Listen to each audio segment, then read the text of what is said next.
Guys గ్రహణం అంట 3 దగ్గర నుంచి 7 వరకు ఏం తినకూడదంట, ఏం తాగకూడదంట.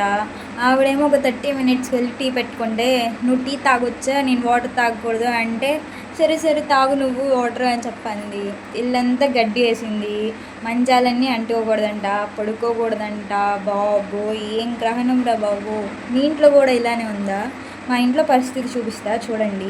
ఇప్పుడు 7 అయింది, 7 o'clockకి ఇల్లు మొత్తం కడగాలంట, 7 o'clockకి తలస్నానం చేయాలంట, అప్పుడే ఫ్రెష్గా అన్నీ వండుకొని తినాలంట.